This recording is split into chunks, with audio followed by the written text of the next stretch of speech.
Hi everyone. In the interest of time, I'm just going to crack on and let people filter in as they wish. So yeah, welcome everyone. Thank you for taking the time today to join us for this webinar.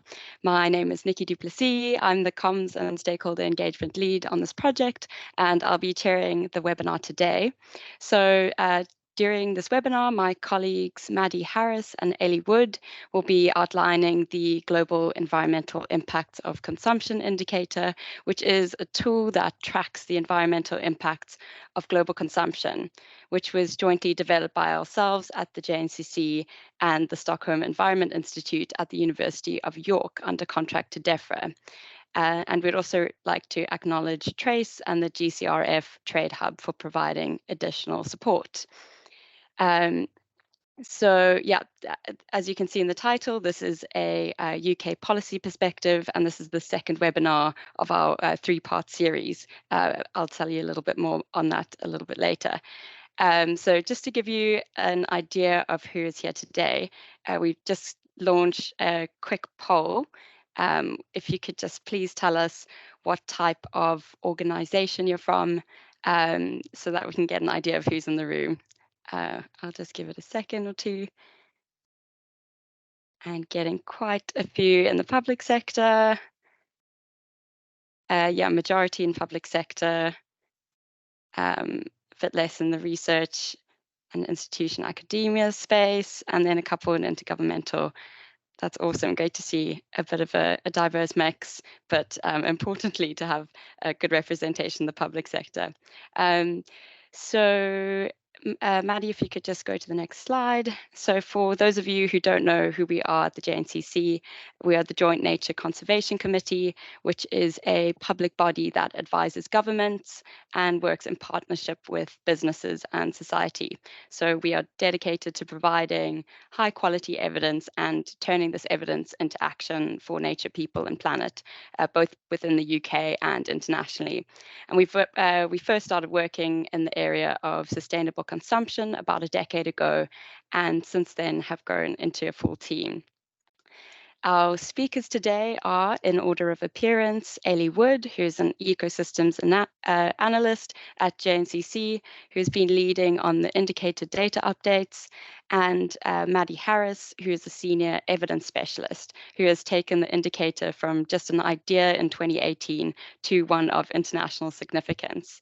So Ellie will be outlining the background, how to use the dashboard and the headline results, whilst Maddie will highlight several use cases, the methods, and future work. This will, as I said, all be done through a UK policy perspective. At the end, there will be some time for questions, so please drop your questions in the Q&A box at the top of the screen rather than the chat box if you can, as this distracts speakers. And please note that this is an open call, so please be mindful of what you put into the Q&A. If you'd like to discuss anything of a sensitive nature, do get in touch with us afterwards. So yeah, I'll hand over to Ellie. Thank you so much. Thank you, Nikki. So yeah, as Nikki said, in the interest of time, we'll just crack right on. So first, the problem we want to talk about today.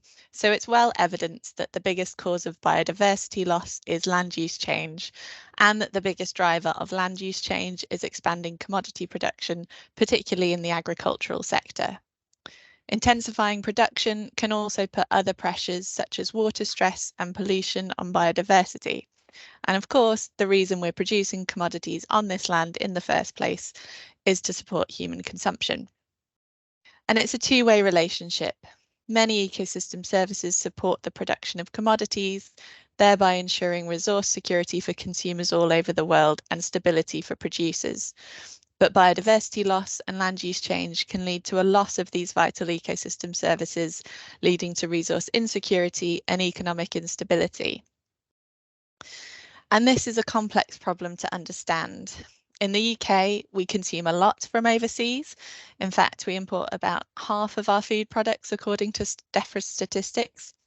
But we don't have a very good idea of where our commodities come from or the impacts of production in the environments they're produced in.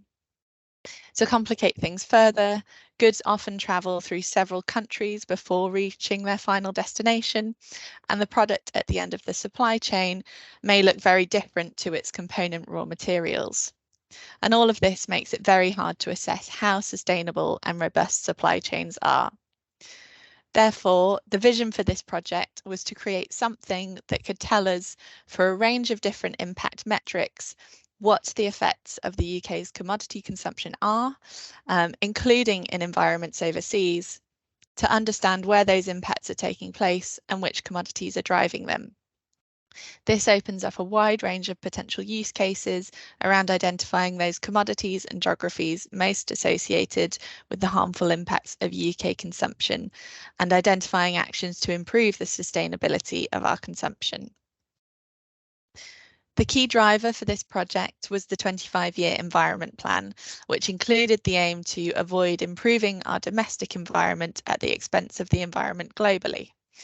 This recognises that no matter how good our domestic policies are, if we export environmental problems elsewhere, we're not addressing the overall problem, but simply displacing it.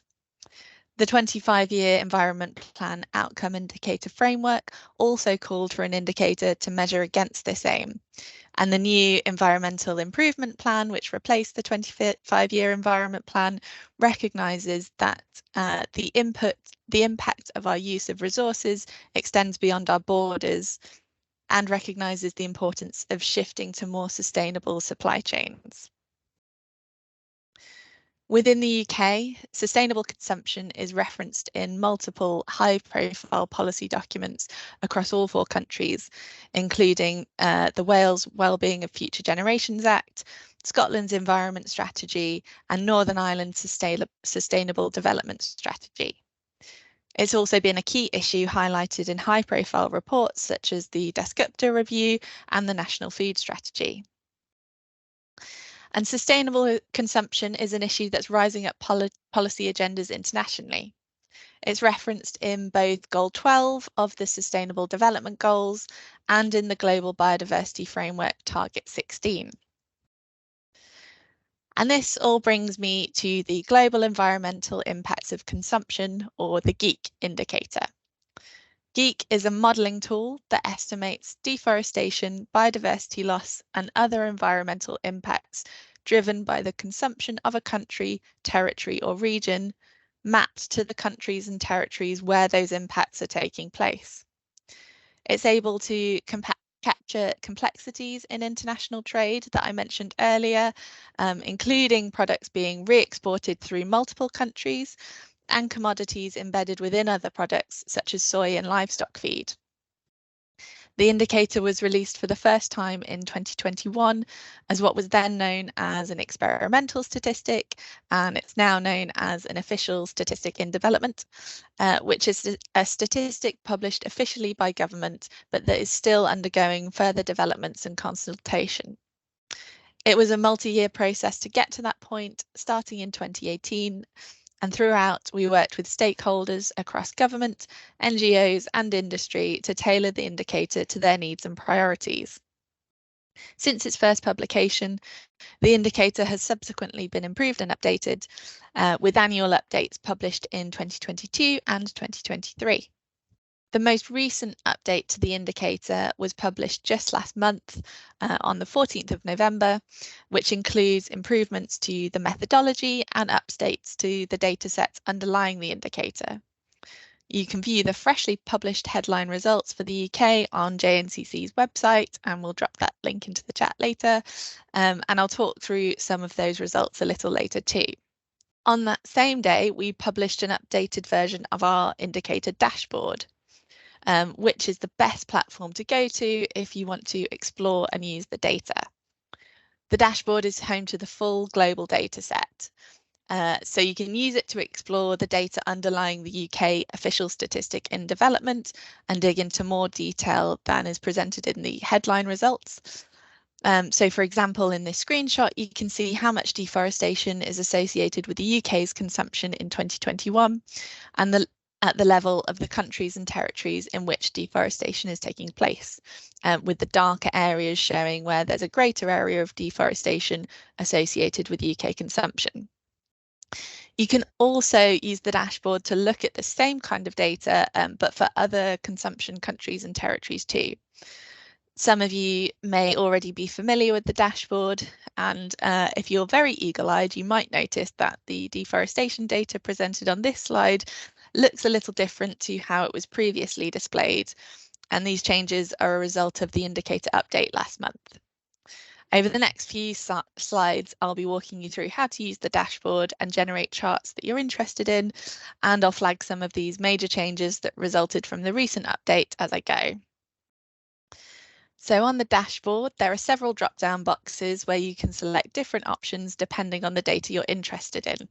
You can use the Visualize drop-down to select an environmental impact, choosing one of 10 different impact types, including several deforestation metrics, green and blue water use, and species loss. The first update this year that I would like to highlight is that estimates of deforestation impacts are now available for forests worldwide. In the previous release, the indicator only provided estimates for tropical forests, so this has massively increased the geographic scope of these metrics. You can also select other options to view the data in different ways. You can view it from a production perspective to estimate the impacts associated with commodity production in a particular country or territory, and to see which countries, territories, and regions' consumption are driving those impacts. And if you click on More Settings, you can subset the data you're interested in. In More Settings, you can specify particular commodities and production countries to look at a more detailed breakdown. So here, for example, I've specified that I'd like to look at the deforestation associated with the UK's consumption of cattle and buffalo meat, plus associated co-products such as leather that are produced in Brazil.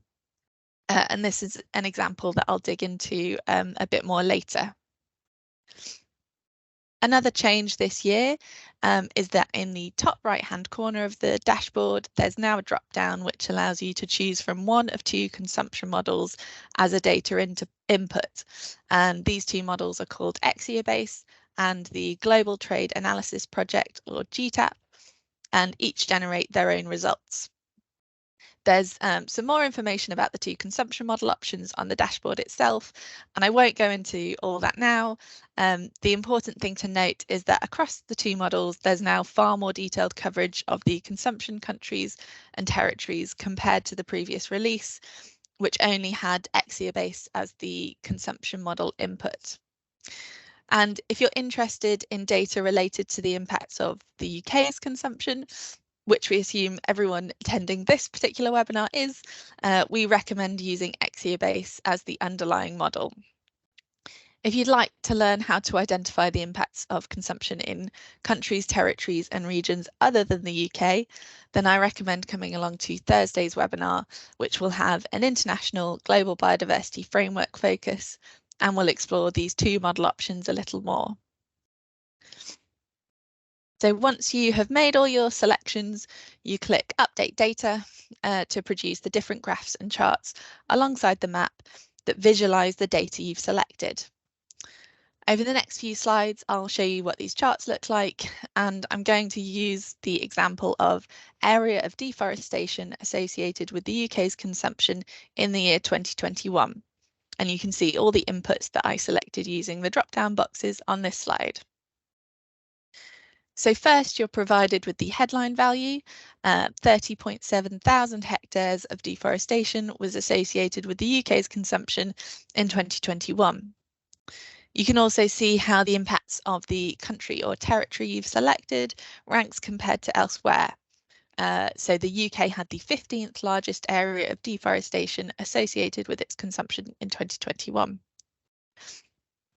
You can view the impact across the entire time series. So here, deforestation associated with UK consumption is shown for each year between 2005 and 2021. And And this slide brings me to the final major change in the new release that I'm going to highlight.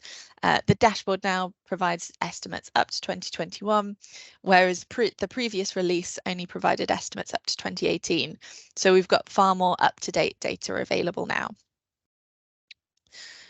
You can view the 10 highest impact commodities for that particular country or territory, both for the year you're interested in on the left, where we can see that cattle and buffalo meat and associated co-products were associated with the largest area of UK consumption-driven deforestation in 2021.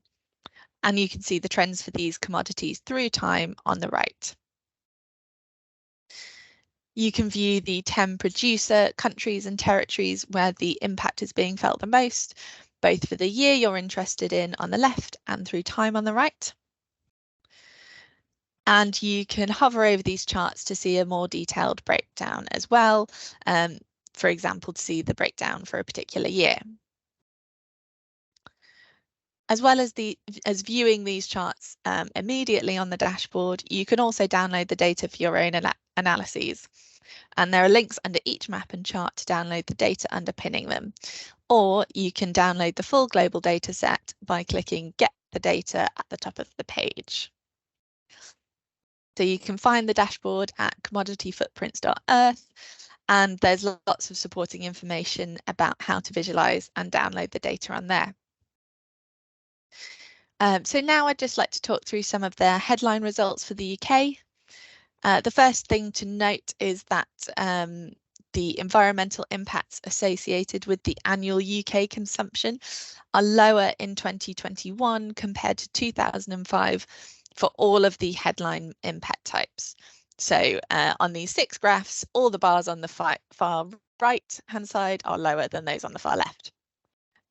However, looking more recently, for example, at the last 5 years of data, we can see that environmental impacts associated with annual UK consumption are higher in 2021 compared to 2016 for all headline impact types, apart from area of deforestation, which is the top left-hand graph. And for all metrics, absolute environmental impacts remain high in 2021. So taking that deforestation metric again, we've already seen that the UK annual consumption of crop, cattle and timber commodities in 2021 was associated with an estimated 30.7 thousand hectares of agricultural driven deforestation worldwide.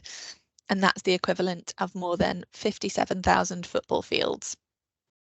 So in our technical documentation, we publish graphs which show the intensity of each impact, and that means the impact per tonne of commodity consumed rather than the total impact. And that's useful if you want to identify efficiencies in commodity production and consumption. So for example, you can use this data to identify whether an impact is high because we consume a lot of a particular commodity, or because the production of a particular commodity is inefficient and generates a high impact per tonne. And this can help to think about what impacts it would have if we maybe switch from using one particular commodity consumed for a purpose to another replacement commodity. So on this graph, the bar shows the deforestation risk intensity associated with UK consumption annually, measured in hectares of deforestation per 1,000 tonnes of commodity consumed. The orange line shows exactly the same metric, but represents annual global averages, which in this case were higher than the UK average each year. And if we put these two graphs side by side, we can see the general reduction in area of deforestation since 2005 on the left. And on the right, we can see that this is at least partly due to a concurrent decrease in the deforestation intensity as a result of both UK and global consumption, i.e. less deforestation is occurring per tonne of commodity consumed compared to in the past. However, for the cropland area data, we can see that this is not the case. While the absolute area of cropland harvested has generally reduced over time, though again, the increase between 2016 and 2021 is notable. The intensity, so the cropland area per tonnes consumed, has remained relatively stable throughout this time. So this indicates that overall, the changes in land area footprint has been primarily due to changes in total consumption rather than changes in productivity. So while the JNCC website and technical documentation present summary graphs, like I've just shown you, that aggregate impacts across producing countries, territories and commodities, you'll hopefully remember that if you go to the dashboard, you can view summary charts that break down the results a bit further. And that helps us to see dependencies on particular countries, territories and commodities. So for example, here we can see that in 2021, a huge proportion of UK consumption driven green water use, that's use of rainwater, was linked to our consumption of wheat, maize and soybeans. And that's been true for several years, but if we look a bit further back in the time series, in that graph on the right, so pre-2014-ish, the picture looks quite different actually, and green water use linked to maize and soya consumption in particular has risen a lot in recent years. The commodity breakdown for the deforestation metric shows that a large proportion of deforestation throughout the time series has been driven by cattle and buffalo meat and co-products such as leather and industrial roundwood consumption, with soybeans consistently being the third biggest driver of deforestation.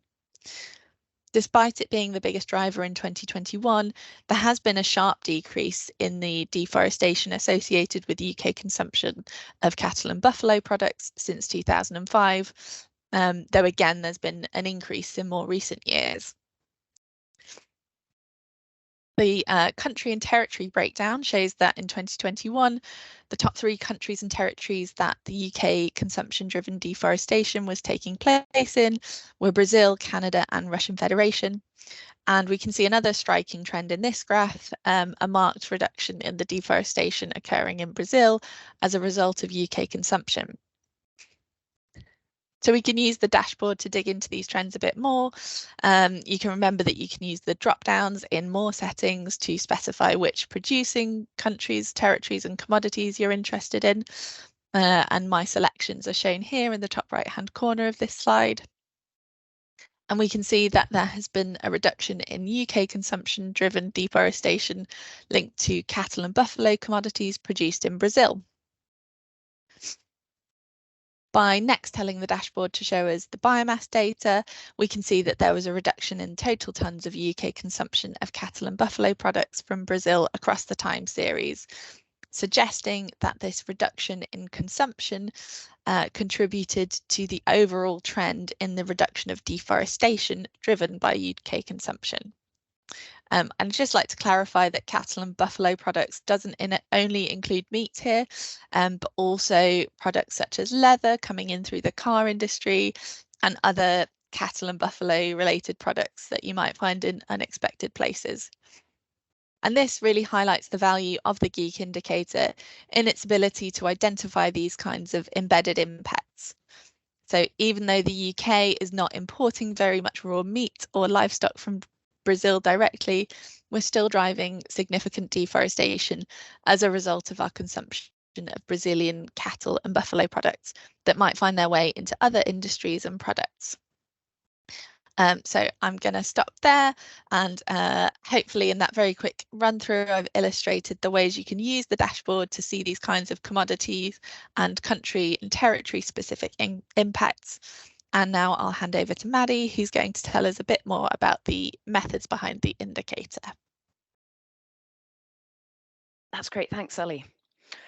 So I'm not going to go into too much detail on the methods behind the indicator, but as a very brief overview, the GEEK indicator uses a modified form of multi-regional input-output modelling developed by the University of York, where MRO trade data are hybridized with physical production data from the FAO.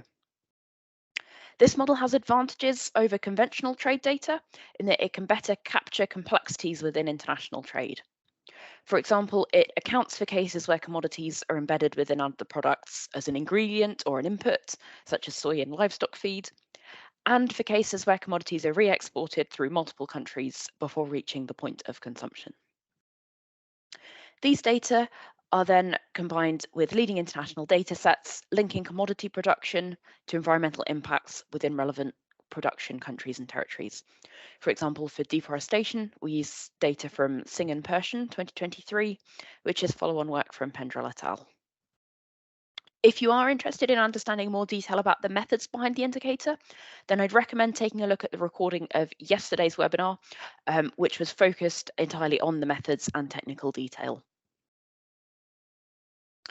But for the purposes of this webinar, it's enough to simply understand that it's based on modelling and therefore what it can and can't do. So what we're talking about here is the most likely trade flows based on reported data, but with logical and proportion-based assumptions filling in the gaps. It's not a tool that's aiming to trace trade flows exactly, because publicly available data to be able to do that don't currently exist. The model can be used to estimate impacts such as deforestation at the country or territory scale, but it can't currently tell you information at a more localized scale within that country or territory. Although we are scoping out ways to improve this and hope to be able to add some subnational data in next year's release. So what can all this data be used for? Well, there are two main broad use cases with lots of more specific use cases that fit into each. Firstly, it's useful as a holistic time series indicator. So across the broad context of everything going on in this space, what's the scale of the impact overall, and are the trends going up or down throughout time? Note that this is different to being an effective indicator against one specific policy. We can't say that the decreasing trend is due to a particular commitment or initiative, because that'll just be one factor feeding into a very complex picture. But we can say that overall, across all relevant factors, what an estimate of the total impact is and whether the direction of change is going up or down. This can be a really useful evidence base around the need for action. Secondly, something that's really quite novel about the indicator is its ability to break the data down by the producer countries in which the impacts are taking place and the commodities that the impacts are associated with. This can help us to identify hotspots of impact, the geographies or commodities where it would be most effective to target action. And that can be quite powerful in terms of actually designing solutions in partnership with the relevant country or industry. So a couple of examples of use cases relating to that first point. The headline results of the indicator are released each year as one of the UK biodiversity indicators. This is a set of official statistics that mainly cover biodiversity within the UK, but include this indicator as one giving some broader international context. The data also feed into reporting for the 25-year Environment Plan Outcome Indicator Framework. And as Ali explained earlier, that was the key driver behind the work in the first place.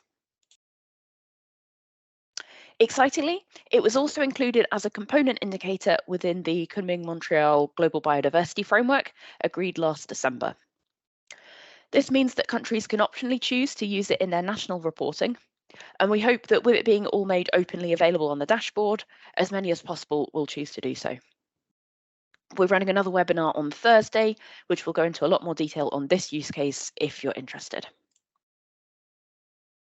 And on this second point around hotspotting, the dashboard can be used to identify where in the world we're associated with the most impact, and that can help us to spot collaboration opportunities with countries where action would make most difference. It's in our interests to not be associated with driving this impact, and it's in their interests to ensure that production in their country is sustainable, so that they're able to keep producing and supporting their economy into the future without degrading their ecosystem services. If looking for where to target effort, for example, if we've got funding to support sustainable production practices or opportunities to include the need for sustainable consumption within multilateral environmental agreements or trade agreements, the indicator could be used to show which countries or territories would make the biggest difference to partner with. And similarly, you can also use it to hotspot which commodities we consume are associated with the highest impacts. So if designing a solution that can't include everything in scope for a particular intervention, for example, you could check the indicator to determine which commodities should be focused on first. And again, this also makes it possible to identify collaboration opportunities with specific industries who will have an interest in ensuring the sustainability of their supply for the long term, might have concerns about ensuring green practices in their supply chains from a customer interest or investor interest perspective, and will want to stay ahead of any potential legislation in this area. One example of where the indicator has been used in a hotspotting role was in the consultation document for the upcoming due diligence legislation, which will make it illegal for larger businesses operating in the UK to use key forest risk commodities produced on land illegally occupied or used. The secondary legislation has not yet been published, but the indicator was referenced alongside several other sources in the consultation document, which identified 7 consensus commodities responsible for driving the majority of recent and ongoing global deforestation. Another area where this indicator could be a useful evidence base is around highlighting the need to understand displacement effects or leakage in domestic land use decisions. Here within the UK, we have a lot of pressure on our land. Agriculture, urban infrastructure, carbon commitments like tree planting, increased protected area commitments. But if we're increasing any of these non-agriculture related land use types, we have to reduce what we're producing here in the UK. This means that we need to import more from elsewhere. So what impacts is that increased overseas production having that we aren't aware of? The indicator provides an evidence base around the scale of the displacement problem that there already is, and therefore why it's something key to consider in any further domestic land use decisions. In addition to our work on the indicator itself, we've also been undertaking a range of evidence synthesis projects. One of these has focused on developing an evidence base around the types of interventions that could be used to encourage sustainable consumption and to reduce the impacts associated with it. What has been used or suggested previously, and is there evidence for how well they worked? It synthesizes this into an information source to be used alongside other sources when taking these kinds of decisions. Some key conclusions of this work are summarized on this slide. These include the wide range of actors needed to address sustainable consumption, the wide range of barriers that need to be overcome in order to improve the sustainability of consumption, and a grouping of potential interventions that could be used into 4 different categories. Infrastructure-based levers, such as sustainable waste disposal, information-based levers, such as eco-labelling and capacity building, economic levers, such as providing funding for research and implementation of sustainable solutions, and regulatory levers, such as sustainable public procurement. This report is due to be published imminently, so if you're interested in knowing when it comes out, then make sure that you're signed up to our mailing list, which you can do from the dashboard website. As the indicator is still relatively new, we feel like it hasn't reached as many people in policy that it could be useful for as it has the potential to do so. If you're working in an area where you feel it would be useful to your work, we'd be really keen to hear from you. We think it has relevance across a really wide and cross-cutting range of policy areas, from trade and agricultural production to ODA spend and multilateral environmental agreements. And the list on the right here is probably only scratching the surface with many other areas that we haven't thought of yet. We'd be more than happy to discuss one-on-one how it works and how it could be applied in your particular case. And if you have contacts in any of these other areas who you think it might be useful for, then we'd be really grateful if you could pass the details on to them and encourage them to get in touch as well. We're currently partway through a 3-year work plan to continue developing and improving the indicator. Firstly, we're looking to increase the indicator's scope, in particular by adding more commodities and more impact types. We've already scoped the possibility of adding metals and mining data, which is increasingly important with the rise of the high-tech economy, electric vehicles and the like. And we're due to release some initial data on this later this financial year, but separately to the main data release due to its more experimental nature. We're also looking at the potential to incorporate data on marine and aquaculture commodities. As well as this, we're looking to develop metrics related to more developed agricultural systems and agricultural intensity, such as the impacts of fertilizer use, as most of the current metrics, such as those related to deforestation, focus on impacts in expanding agricultural frontiers rather than existing agricultural land. Secondly, we'd like to increase confidence in the indicator, evidence of its value, and encourage its use. For example, we're doing some intercomparison work, for example, comparing how different data inputs affect model results to help us better understand and quantify uncertainty in the indicator.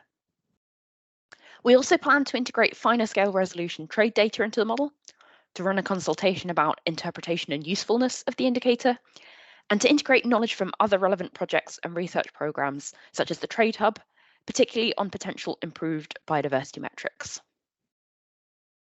Part of ongoing work in this theme is the annual updates and improvements, such as the one that went out a few weeks ago, which are planned for autumn each year. We hope that at the end of the 3 years of development, we can begin to progress the indicator from an official statistic under development to a full official statistic.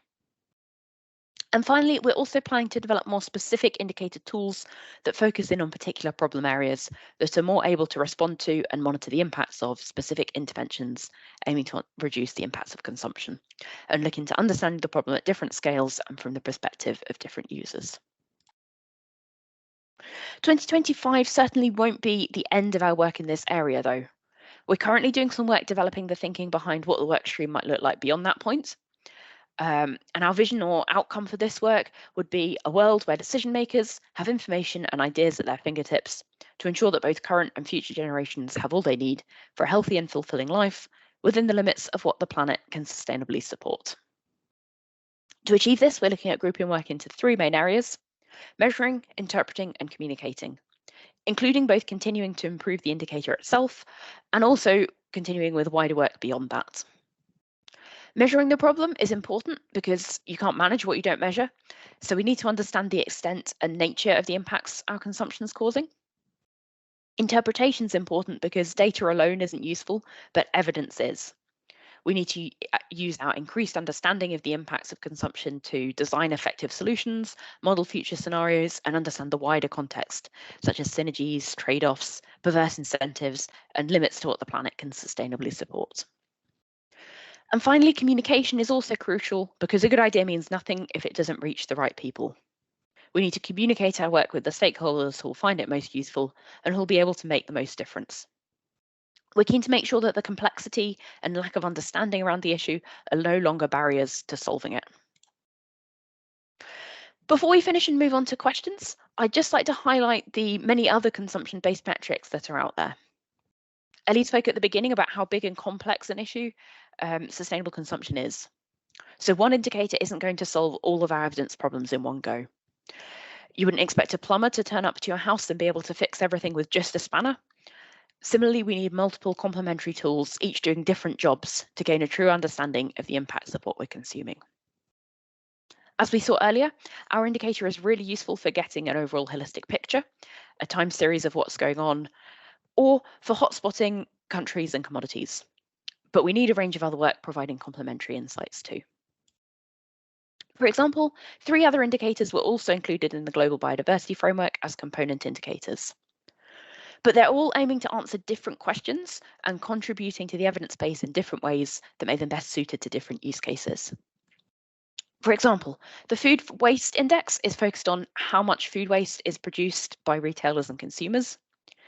The material footprint looks into how much mass is extracted or produced to support consumption overall. The ecological footprint looks at how much of the regenerative capacity of the biosphere is occupied by human demand, while the GEEK indicator, as you know, looks at specific impact types such as biodiversity loss, water impacts, and deforestation linked to consumption. So depending on the use case you're interested in, you'd pick a different indicator to look at. If you want to understand waste, then obviously the most appropriate to use would be the Food Waste Index. If you want something that's easy to visualize, the ecological footprint can present results in the form of planetary boundaries, how many Earths we'd need to support consumption sustainably. And if you're interested in that detailed breakdown to actually inform action, then the GEEK indicator would be most appropriate for your needs. These tables are taken from a piece of work that we did for Welsh Government, comparing different consumption-based metrics that are available, and we'll circulate the link so you can take a look at the rest of it if you're interested as well. Finally, I'll just mention our 4 countries sustainable consumption group and invite any attendees here from government bodies to contact Nikki to sign up if you'd be interested in receiving invites in future. Again, we'll circulate details after the session.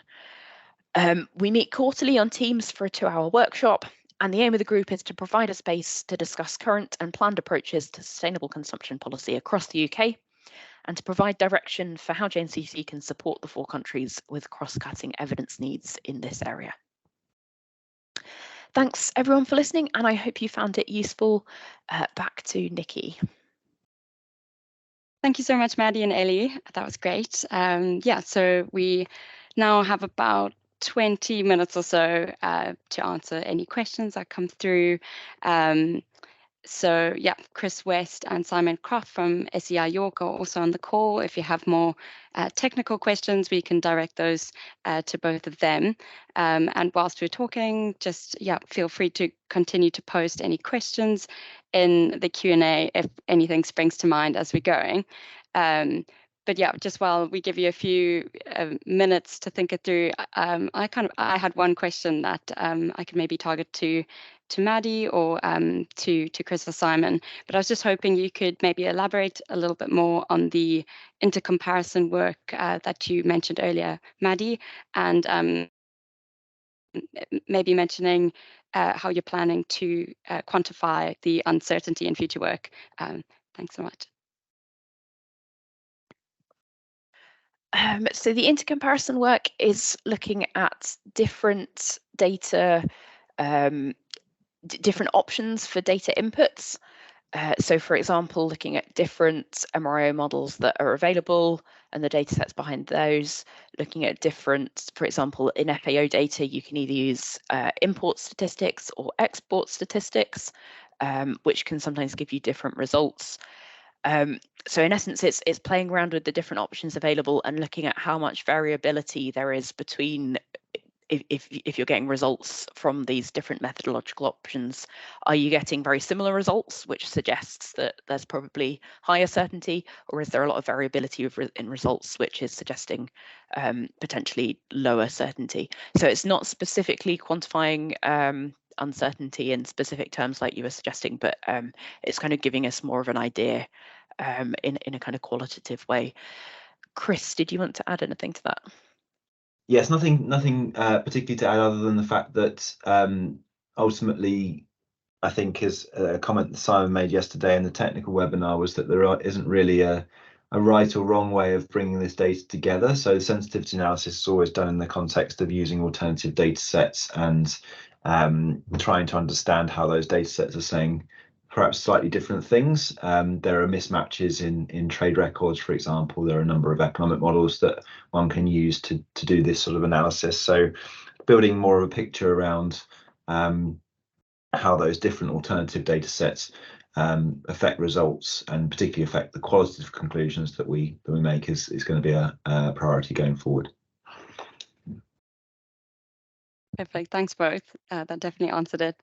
I see there's a few more questions rolling in, so I'll just ask them as they come up. One from Paul Woodcock saying, are per capita consumption measures included? And if not, would these be informative? Either of you want to answer that? No, they're not currently included on the dashboard or anything like that. I guess if you're interested, you could calculate it easily enough yourself, just looking up the population in a given year. Would they be informative? Yes, if you're interested in the per capita figures, then yes, they could be useful as well to kind of give more of an idea of spread across the population. Does the country have a big impact because it's got a big population or because it's got a high intensity of impact? Thank you. One from Stuart Bond saying time series showed that impacts across the board have largely decreased. Is any of this due to methodological changes? So that would be no, because we've recalculated the entire time series with any methodological changes that we've been implementing. So any changes across the time series won't be related to methodological changes. If you're comparing results that were released this year with results that were released last year, then there might be differences due to methodological changes. But how it works is all of last year's data gets archived into the National Archives. So everything that's publicly available in the headline results this year have all been calculated with the same methods. Thanks, Maddie. Anything to add, Chris? No, that's accurate. I think one of the factors here, of course, is that we are slowly decoupling some of our economic, our production things from things like land use via increases in productivity, and obviously in the global context, consumption is rising, but not the rate of expansion of land quite. So there's a partial decoupling. So there's material that maybe would have been produced on the land, which is now producing more material, and that probably explains quite a lot of the downward trend. But obviously, we also see quite a lot of variability over time in some of these indicators, particularly when you start to delve into the individual commodities as well. And it's certainly the case that when you do delve into those individual commodity trends, you do see patterns that buck that general trend as well. So that's one of the powerful things around this indicator, is that you can start to drill down into that commodity detail to find out where there might be areas of more concern. Thanks, that's great. And then a bit of a longer question coming through from Alan Jones, asking on the use cases, could this data be used to scenario test changes in consumption behavior? For example, assessing options for how consumption in the UK could change to achieve a percentage decrease in deforestation impact in another country, or should the data be used in this way? I hope I've asked that in the correct way. Shall I answer this one? Go for it, and then I can add to it. Okay. So the short answer to this is that the current modelling framework is not really set up for scenario work. It can be used, the framework can be used in a simple manner to understand the impact, for example, of substitution, shifting production from one region to another, shifting supply chain patterns. We are exploring scenario development exercises in more detail within another project, which will use a similar MRIO-based framework. So there are some, again, relatively simple things that one can do to perturb the relationships in the trade data that we have access to and understand the consequences of those. And then there are more advanced techniques that one can also use, like partial equilibrium or general equilibrium modelling, which is not something that SEI has done with this framework, but that's something we are looking increasingly into, as well as doing things like network analysis on these sorts of data sets. So again, it's a bit of a watch this space thing, I think, here, is that there should be potential to do those sorts of more forward-looking analysis in the future. But at the moment, the indicator is mainly being used from a kind of historical and current snapshot of what's going on. Fantastic. So I guess just to add as well, I think from our perspective too, scenario testing is like quite a big priority to try and dig into a bit more in future. But I think with any kind of scenario testing in this space, there's going to be a lot of uncertainty or a lot of assumptions, because it's also interconnected, and if X happens, then there's a whole cascade of other things that might happen. So if you're reducing consumption of a particular commodity, what does that mean overall? Are you increasing consumption of something else to replace that? Probably likely, but what and where and how? If we're reducing consumption from a particular place, are we trading more from a different place? Where in the world is that going to be? How are the supply chains going to link back together to fill the gaps? So it's not quite as simple as if X happens, then Y happens. It's kind of a whole cascade of potential effects that are quite difficult to unpick. But yeah, I think really important and interesting to start being able to do so. Great, thanks both. Another question just came in, speaking a bit about how much international outreach we've done, because the mandate for this was UK focused, but the tool looks equally useful for example, the engaged EU countries we work with. So that was from Tom Elb. Yeah, so Maddie, maybe you could speak a little bit to the stakeholder work that we've been doing, and maybe Chris touch on the, I think, Belgian work and some of the various EU work that we're doing. Thank you. Perfect. I guess first thing to say is we'd be really interested to link up with the engaged EU countries that you work with, and get any further links in there. And in terms of the first half of the question, we've done a fair amount of engagement around the global biodiversity framework side of things. So with the Convention on Biological Diversity, and trying to run webinars ahead of last year's COP, but before it got discussed as to which indicators were being included. And obviously it did get included as a component indicator, so that went well. And we're now trying to do some work, again, engaging with countries, engaging with the kind of people who might be involved in the national reporting for parties to that framework, because being a component indicator means that it's optional to report on. So we're trying to get information out there to show people how they could use this data in reporting, and why it's useful and easy to do so.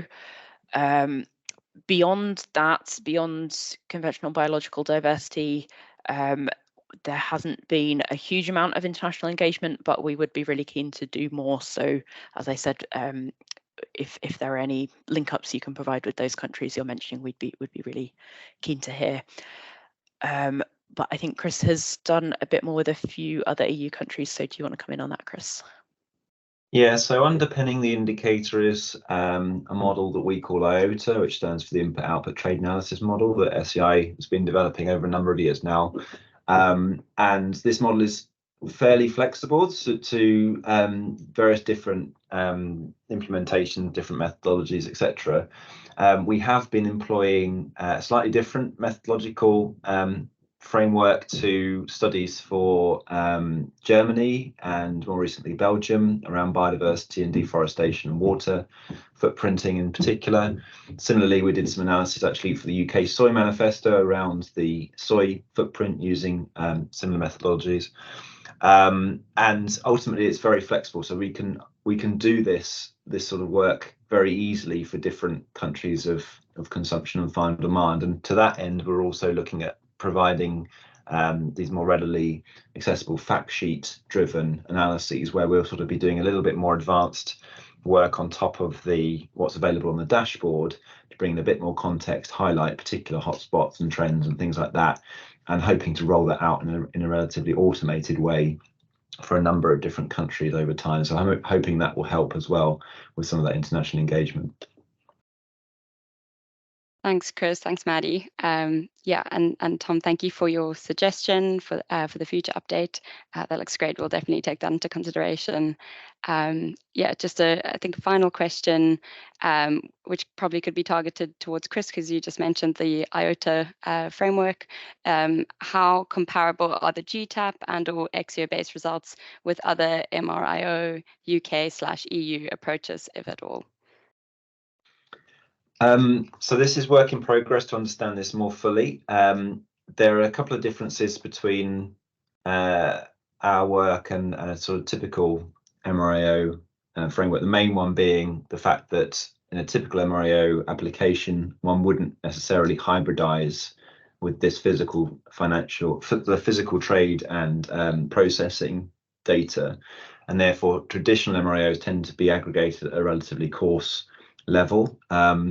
They can be joined to similar sorts of information. So there has been work, for example, comparing a kind of more physical based model with a purely economic based model for the deforestation footprint. Indeed, we're doing comparable analysis to that at the moment. What those will typically show is that, again, at the sort of more aggregated level, qualitative trends are relatively similar. Qualitatively, hotspots are relatively similar. Commodities of concern will be relatively similar. But then when you delve into the specific details, then you get some departures. So it may be, for example, that a GTAP version of the modelling framework will give you a higher a substantially higher palm oil footprint than an XIO-based version, and the reasons for that relate to the the specific the specific sectoral breakdown and country breakdown, and then how those kind of aggregate some of those flows together to distribute the production through to consumption. We are also going to be integrating, we hope, an additional MRAO data set, one known as Gloria, into the framework in the future. So that will give us an additional point of comparison. And we are exploring whether we can actually make all of those results available as a sort of ensemble over time, perhaps with some associated confidence limits and these sorts of things. So hopefully that will, reinforce the fact that actually when it comes to it, the general trends and general hotspots are relatively fixed, but some of the details might vary and require additional interrogation. Perfect. Thanks so much, Chris. Maddie, if you don't, anything to add? Otherwise, I might just move on from here because we have a few more minutes. I guess the only thing to add is to refer people again to the link that Nikki popped in the chat with the comparison of different consumption-based metrics available. So one of the comparisons is the UK material footprint, which is another MRAO approach, and the GEEK indicator. So yeah, that could give a bit more information in a digestible format if people are interested as well. Awesome. Thanks so much. Maddie, if you could navigate to the next slide, please. Awesome. Yeah, so unfortunately, that's all we have time for, but I think we've answered all the questions, which I'm happy about. So yeah, if you have any further questions or would like to discuss any potential join up, please do get in contact with us at ukglobalimpacts@jncc.gov.uk.